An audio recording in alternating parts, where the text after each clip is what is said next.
unfortunately. Maybe next week. Bottleneck, put your hands together for Dom Davis. This is really a bastard.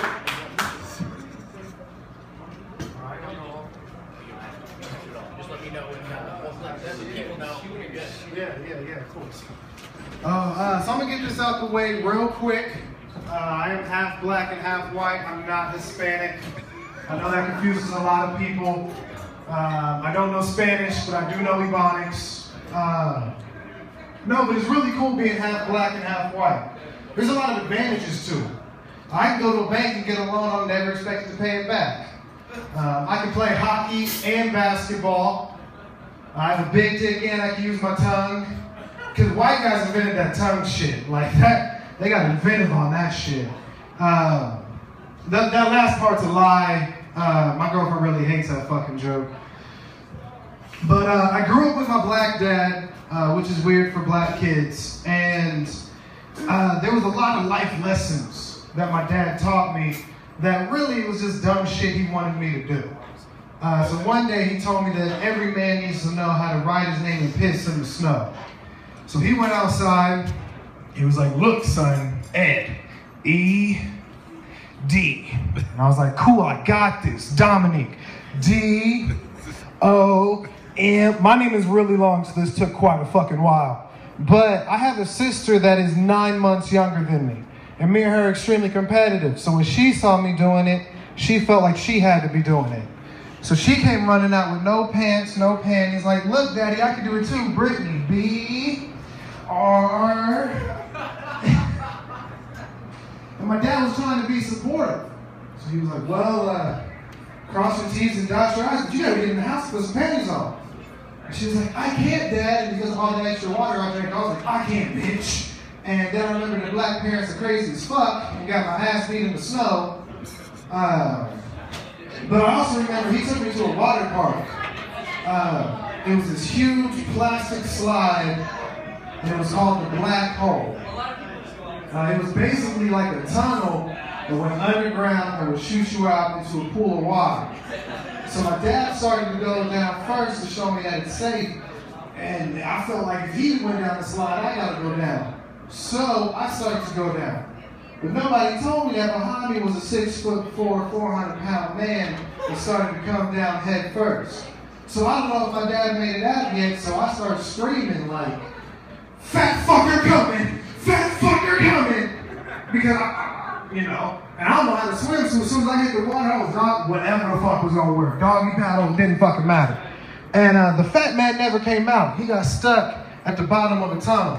But this little boy had gone down after him, also head first, and got his head stuck in the man's ass. And as paramedics were pulling him out, you can hear this little kid just screaming, it is a black hole, it is a black hole. But the one life lesson that I was never taught was the birds and the bees. My dad said you can learn by trial and error. And I'm on trial for one of those errors next week. And I went to the Bill Cosby School of Romance, so that really paid off. See, that's normally where I do get a couple like, oh, that's too far. Like, I didn't know rape was going to be the line today. Sorry, guys. We're going to go much further later, so it's okay. But it's cool. My uncle's already walked me through the whole case.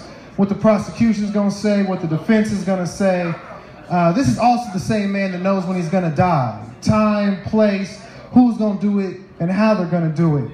Not because he's a psychic, but a judge told him a couple months ago too, so kind of took the surprise out of it. But I am originally from Topeka, Kansas, and I used to go to this like nearly all-white high school. I say nearly because I was there. There was actually one other half-black student, so they could say they had one black student. We were both allowed to play basketball and not allowed to play golf. Then Tiger Woods came and we were allowed to play golf. And then he got caught fucking a lot of white women and we weren't allowed to play golf anymore. But being half of the black population, I felt like I needed to be as black as possible. So my first car was a Cadillac. I put it on huge rims and put nothing but subwoofers in the back. And every day about a mile off of my high school campus, I would start listening to like Ludacris or T.I., something with a lot of bass. But the whole drive up, I'm really listening to Prince and like Morris Day, like 80s R&B. And one day my subwoofer blew. And I had like a white angel and a black angel show up on each shoulder. And the white one was like, you know, you could just get a job and then you can actually pay for the speakers and everything was gonna work out. You'll get a sense of accomplishment. And the black side was like, I know a way faster way to get your subwoofer replaced. You just go steal a new one. So I stole one out of a white guy's car, and then I got sent to this nearly all black school, nearly because I was there. But I did used to go to KU for a very short amount of time, and then I figured out what marijuana was, and I went to Johnson County Community College. And the major difference between the two, to me, is pay grade once you graduate. Because when you graduate from KU, you get that feeling that you're about to come off the bench for LeBron in Game 7 of the Finals, if he can make it to a Game 7, and you can make the game-winning shot. When you graduate from Johnson County Community College, you're the dude in the stands going, peanuts, peanuts, who wants your peanuts? But the first day that I was at Johnson County, this kid approached me in class. He didn't ask my name, didn't ask me anything. First question was, you smoke weed? I was like, yeah, I do. He was like, man, well, if you ever want any edibles, let me know. And I was like, man, I ain't really a fan of chocolate. He's like, nah, man, don't even worry about it. I got pizza, wings, lasagna. He started naming off shit I didn't know you could put weed in. Weed Sprite, weed Dr. Pepper. I was confused as fuck. But once I started thinking about it, I went back over to him. I was like, man, I could really use a plate of those wings. Because I'm a huge football fan. And